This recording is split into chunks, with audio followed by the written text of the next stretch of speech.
Você já ouviu falar de Paulo Freire, um dos educadores mais influentes do Brasil e também um dos mais polêmicos? Mas afinal, o que ele pensava? O que defendia? E por que suas ideias ainda dividem opiniões até hoje? Olá, meu nome é Marina Isabela e sejam bem-vindos ao meu canal. Aqui eu falo sobre pensamento crítico, ideologias, livros e estudos. Então fica comigo até o final deste vídeo, que eu vou explicar para você de forma simples e direta quem foi Paulo Freire, qual foi o método que o consagrou e as ideias por trás da pedagogia. A teoria de Paulo Freire está presente em três de suas obras mais conhecidas: a educação como prática da liberdade, a pedagogia do oprimido e a pedagogia da autonomia. E no fundo, essas ideias giram em torno de dois pontos principais. Primeiro, o aluno não deve só decorar o que o professor diz. A segunda ideia é que a educação deveria ajudar as pessoas a se libertarem da opressão. E aqui entra uma influência bem clara do pensamento de Karl Marx, que era o principal ideólogo socialista e que criou o comunismo junto a Friedrich Engels. Ou seja, para Paulo Freire, o papel da escola era formar cidadãos críticos, que entendessem a realidade e lutassem para mudar o mundo.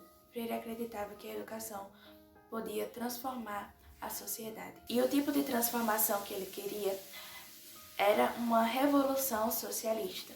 Ele incutia a doutrinação progressista, comunista, dentro dos ensinamentos dele.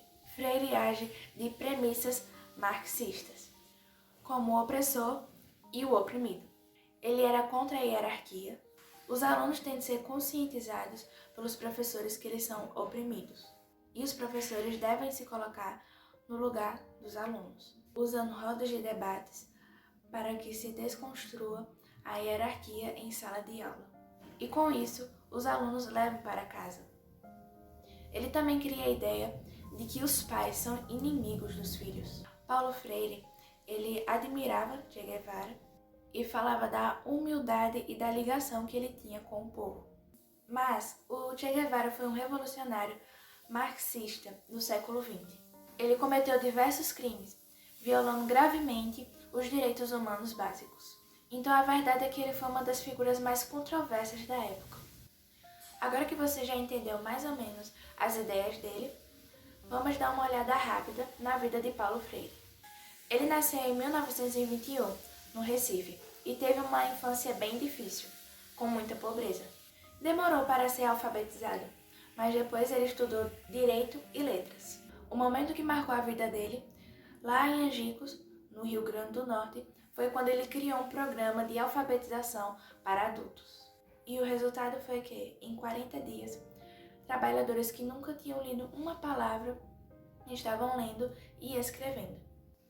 Esse método chamou a atenção de gente importante na época, como o presidente João Goulart e o educador Darcy Ribeiro. A ideia era aplicar esse modelo no país todo, dentro do Plano Nacional de Alfabetização. Mas aí veio o golpe militar em 1964. Paulo Freire foi preso por 70 dias e depois teve que ir para o exílio. Mesmo fora do Brasil, ele continuou escrevendo, dando palestras e sendo lido em vários outros países. Ele trabalhou para organizações como a Unesco e o Conselho Mundial de Igrejas, e morou no Chile, nos Estados Unidos e na França. Quando voltou ao Brasil, deu aula na PUC, em São Paulo, e na Unicamp, e também foi secretário de Educação em São Paulo, na gestão da prefeita Luísa Erundina, chamada aprovação automática, que até hoje é motivo de discussão. Ele foi um dos fundadores do PT em 1979. Paulo Freire morreu em 1997, em São Paulo, depois de complicações na cirurgia no coração. Agora vamos falar rapidinho sobre o método que Paulo Freire fez para ficar conhecido. O método dele é baseado nas sílabas, como muitos professores usam hoje, tipo Fá, Fé, Fi, Fó, Fu. Mas o diferencial é que ele usava palavras que faziam parte da realidade do aluno. Por exemplo, Se o aluno era pedreiro, ele usava a palavra tijolo. Aí ele dividia as palavras em sílabas. Tijolo. Tirava uma sílaba e perguntava: tá faltando alguma coisa aí? O aluno ia completando, montando a palavra, e assim ia aprendendo. Essas palavras que ele usava eram chamadas de palavras geradoras, porque vinham da realidade dos alunos. Isso facilitava o aprendizado e criava uma ligação com o que o aluno vivia e com o que ele aprendia. Segundo ele, era uma forma de ensinar com propósito, com sentido, e não decorar por decorar. Então é isso, pessoal. Paulo Freire foi um educador que marcou a história da educação no Brasil e no mundo.